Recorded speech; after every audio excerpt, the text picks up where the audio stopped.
नमस्कार दोस्तों, weekly legal news में आपका स्वागत है। आइए सुनते हैं इस सप्ताह की मुख्य लीगल न्यूज़। सुप्रीम कोर्ट ने स्पष्ट किया है कि मोटर वाहन कर तभी वसूल किया जा सकता है जब वाहन का उपयोग या उपयोग के लिए उसे पब्लिक प्लेस में रखा गया हो। यदि वाहन केवल किसी निजी या प्रतिबंधित क्षेत्र तक सीमित है तो उस पर कर नहीं लगाया जा सकता।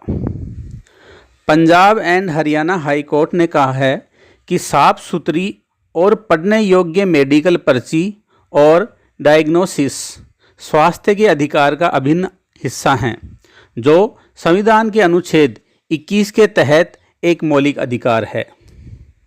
एक अन्य मामले में नाबालिग से दुष्कर्म के मामले में उम्र कैद की सज़ा काट रहे धर्मगुरु आसाराम बापू ने जोधपुर सेंट्रल जेल में आत्मसमर्पण कर दिया।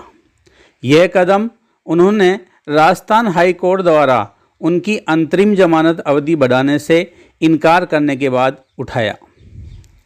सुप्रीम कोर्ट ने नेशनल लीगल सर्विस अथॉरिटी को निर्देश दिया कि वह दिल्ली में मेट्रो रेल कॉरपोरेशन के निर्माण कार्य के चलते बंद हो रहे शहरी बेघर आश्रय गृहों का निरीक्षण करे और रिपोर्ट प्रस्तुत करे।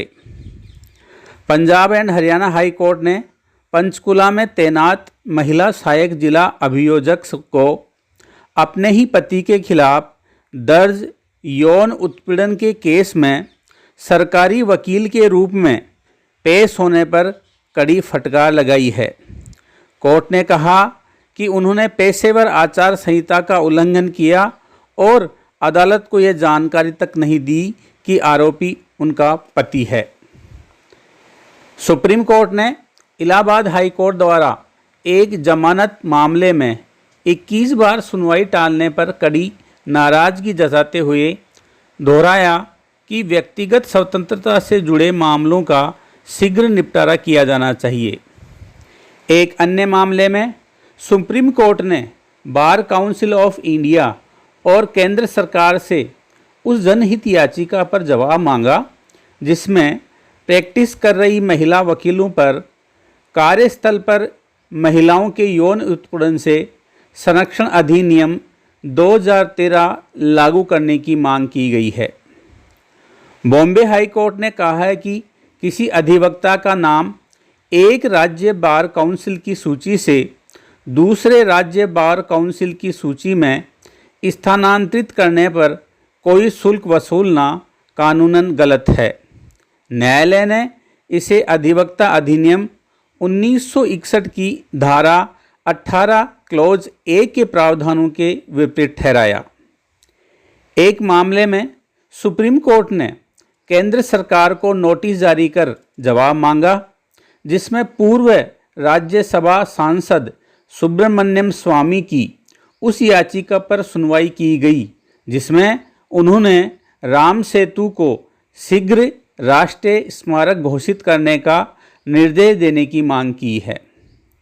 राजस्थान हाई कोर्ट ने पुलिस अधिकारियों को बार बार अपने वैधानिक कर्तव्य के निर्वहन में असफल रहने पर कड़ी नाराजगी जताई है और राज्य के पुलिस महानिदेशक को शपथ पत्र दाखिल कर इस लापरवाही का कारण बताने का निर्देश दिया है। सुप्रीम कोर्ट ने पश्चिमी बंगाल स्कूल सर्विस कमीशन को निर्देश दिया है कि वह 7 दिनों के भीतर उन शिक्षकों की सूची प्रकाशित करे जिनकी नियुक्तियां 2016 की भर्ती प्रक्रिया में बड़े पैमाने पर हुई धांधली और हेरफेर के कारण रद्द कर दी गई थी। इलाहाबाद हाई कोर्ट की लखनऊ बेंच ने एक महत्वपूर्ण फैसले में यह स्थापित किया है कि यदि किसी राज्य के कानून या नियम के हिंदी और अंग्रेजी संस्करणों के बीच कोई विरोधाभास या भिन्नता होती है तो अंग्रेजी संस्करण को ही आधिकारिक और प्रमाणिक माना जाएगा। आज के लिए इतना ही। आप देखते रहें इंडिक लॉ पाठशाला और चैनल को सब्सक्राइब अवश्य कर लीजिएगा। फिर मिलते हैं नई वीकली लीगल न्यूज़ के साथ। धन्यवाद।